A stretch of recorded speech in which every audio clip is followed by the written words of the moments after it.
Okay, welcome back to members of 121 Community Church in Grapevine, Texas, and our ongoing study on being a Christian by Professor Hans Kuhn. We are into the final 100 pages of the book. We're going to take a look at pages 514 to 524, and at this point in the manuscript, Professor Kuhn is going to give us his position, and his position is that of a reformer from within the Catholic Church. And we'll get a look at his position in this lesson. So he, at this point, within the final 100 pages, he declares his own stance. Let's begin with block 1 and to take a look at the practice of the Church. The decision for faith involves both brain and heart. Theological reflection alone cannot draw out a decision. Decision must be made in complete freedom without intermediate agency. So faith decision without intermediate agencies. Theology defines the limits within which a decision must be made. It does offer clarification. It does offer reasoning. In other words, theology is a guide. It is a stimulus. It stimulates one's consent, one's decision of faith. Therefore, decision for faith and without intermediate agencies equals theology as stimulating consent. Decision is made because the self detects something concerning Jesus that transcends human reality. Self recognizes Jesus as a Samian sign of God and feels an invitation to faith. Therefore, sign recognition plus invitation recognition equals the self's new understanding. And faith decision is based on this new understanding. Always accompanied by some sort of doubt, but ultimately based on the aletheia truth of the living God, not institutional customs. It's a decision for Christian existence or non-existence. It's that ultimate of a decision, says Professor Kuhn. That is the theoretical position. That is the theoretical position in this lesson. The fact that we are dealing with a faith decision based on understanding, and the Church stimulates that understanding. It leads the self to recognize Jesus as sign. And in the gospel, the invitation toward faith. Those two together equal the new understanding, which is something that the Church guides the self toward.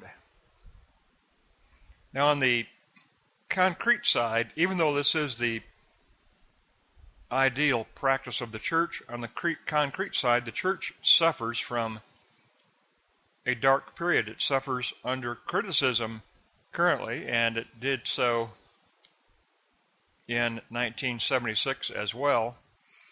Let's take a look at block 2, criticism of the Church. The gospel of Christ internally always critiques the Church all the time. The Catholic Church has been viewed in contrasting ways. By those loyal to the Catholic Church, it contains solemn liturgy and reasoned theology. Those outside see it as unevangelical and as external ritualisms. Therefore, the Catholic Church is perceived as a divided oikumene, a divided inhabited church world. Professor Kuhn says we should not try to immunize the faithful laity from criticism.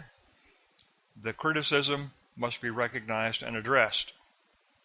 Therefore, responding to criticism, modifications can be introduced in a number of ways. Catholic canon law can be changed or revised. Eastern Orthodoxy liturgy can be revised. And differing Protestant Bible translations can emerge. Now, Professor Kuhn says that the Second Vatican Council did offer revisions and modifications. It defined the church as the people of God. It defined church office as diaconia, service toward humanity. But the revisions were followed by disappointment. Progress did not go forward. Today, the credibility of the Catholic Church has actually declined. That is the unfortunate situation even after the Second Vatican Council.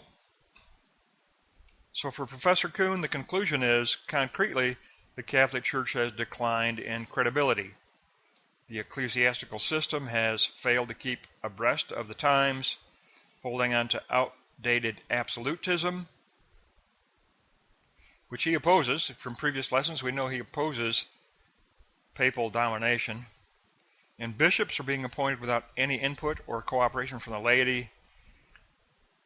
Evidence of concepts for the future are completely lacking. The church has fallen short in its mission. It's wielding power instead of serving humanity, domination instead of diaconia. The church institution has become an end in itself, and it must be critiqued and it must be corrected.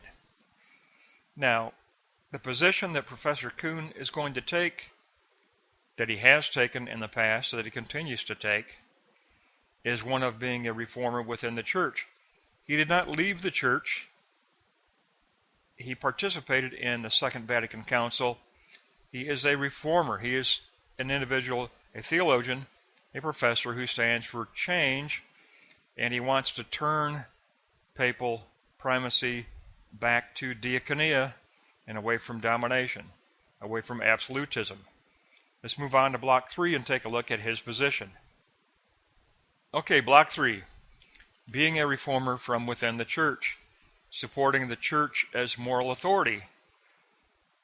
He chooses to remain in touch with one's spiritual family, continuing in the great Christian tradition, assisting others with their personal problems, and reaffirming the church as moral authority. Block 3, Note 2, supporting the church under the rule of the gospel.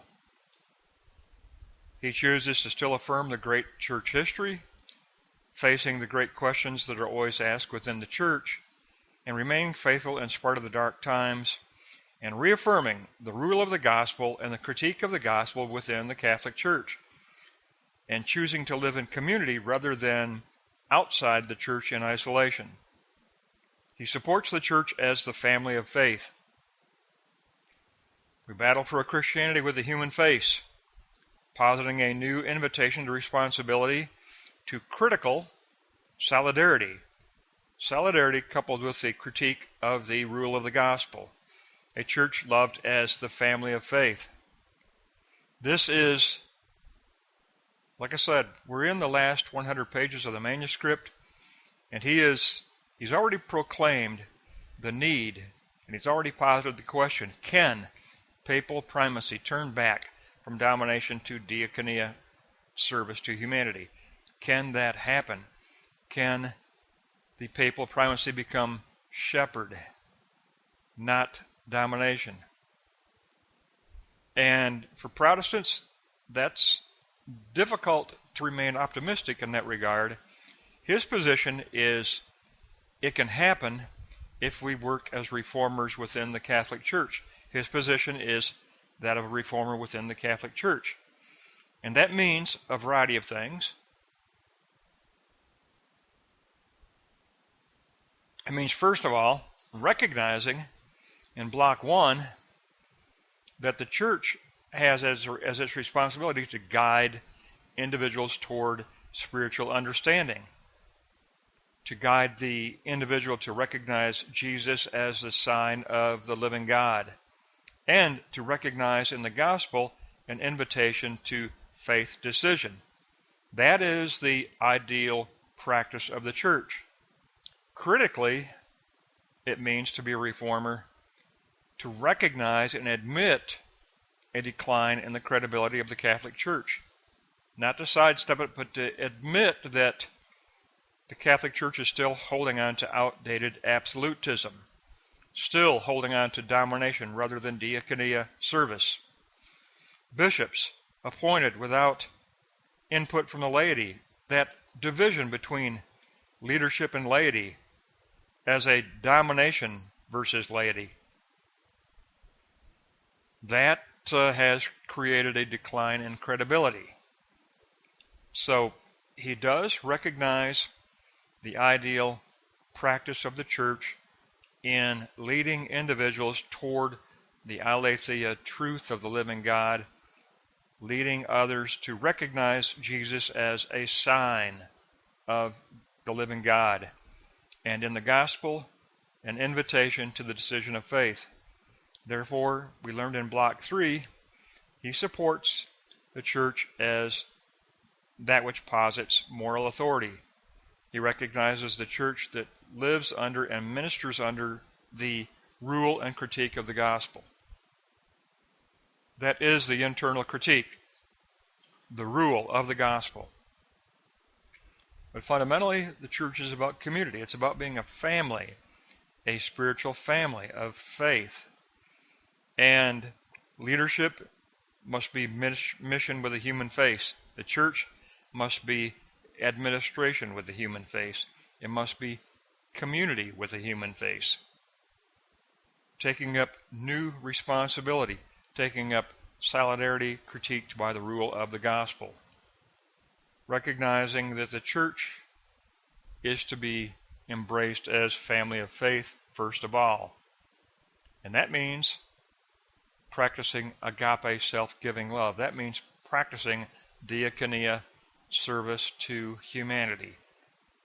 Therefore, we must recognize that the ideal practice of the church in leading individuals to spiritual understanding and the recognition of the decline of credibility in the Catholic Church has led Professor Kuhn to a stance of being a reformer, remaining within and working within the Catholic Church, because it still stands for moral uprightness.